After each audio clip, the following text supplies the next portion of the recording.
കളിച്ചത് മതിയായില്ലേ? പുതിയ അടവാണോ? ഒന്ന് ആലോചിച്ച് നോക്കുക, നമുക്ക് കുറച്ചെങ്കിലും ഉളുപ്പും ധാർമ്മികതയും വേണ്ടേ? എന്റെ അമ്മച്ചി എന്തൊരു പെർഫോമൻസ്! എവിടെ നിന്ന് കിട്ടി ഇതിനെ?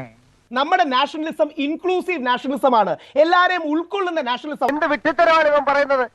ഷഹീദ് അഫ്രീദിയെ ഉൾക്കൊള്ളുന്ന ഇത് ഇന്നും ഇന്നലെയും തുടങ്ങിയതല്ല, അധ്യായം കുറെ കഴിഞ്ഞിരിക്കുന്നു. ഷാഹിദ് അഫ്രീദിയെ കൊണ്ടുവന്നതിന്റെ പിന്നിൽ ഗൂഢാലോചനയൊന്നുമില്ല. എന്റെ ബലമായ സംശയം ഏതോ ശത്രുപക്ഷക്കാർ പറഞ്ഞു വിട്ടായിരിക്കണം അവനെ. നമുക്ക് ഷഹീദ് അഫ്രീദിക്ക് ഭാരതരത്ന വർണ്ണം കൊടുക്കും. ബോധം ഇല്ലാണ്ട് എന്തെങ്കിലും ബുദ്ധിമോശം കാണിച്ച ബുദ്ധിയുള്ളവര് ബോധത്തോടെ പറഞ്ഞ് മനസ്സിലാക്കി തരണ്ടേ? അതല്ലേ ബോധക്കേടുള്ളവരുടെ ലക്ഷണം. എന്നാ വേണ്ട, സോഫിയ ഖുറേഷിയെ ചീത്ത വിളിച്ച വിജയ് ഷായ്ക്ക് ഭാരതത്തിന് കൊടുക്കാം.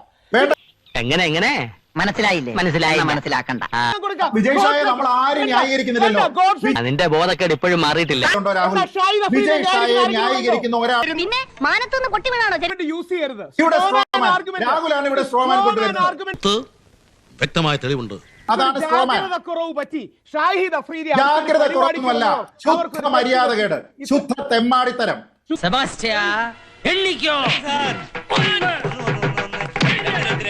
മര്യാദകേട്, ശുദ്ധ ഭാരതീയ വിരുദ്ധത, ശുദ്ധ തെമ്മാടിത്തരം. ചുമ്മാ കളിക്കാടെ. പോട്ടത്തരം കാണിച്ച അമ്മച്ചു കാണാൻ ഇടിച്ചിന്റെ കൂമ്പ് കളിക്കളെ. തെമ്മാടിത്തം കാണിച്ച ആൾക്കാരെ തെമ്മാടികൾ എന്ന് വിളിക്കണം, അല്ലാതെ മറ്റു പേര് വിളിക്കരുത്.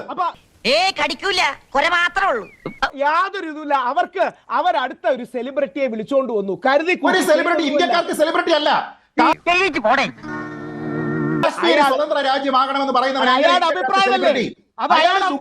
സെലിബ്രിറ്റി ആയിരിക്കും രാഹുൽ. അയാൾ ദുബായ്ക്കാർക്കും പാകിസ്ഥാൻകാർക്കും സെലിബ്രിറ്റിയാണ്. ഇന്ത്യക്കാർക്ക് അയാൾ മണ്ടൻ കുണാപ്പി, നീ എന്നെ കൂടുതൽ മണ്ടനാക്കാടാ.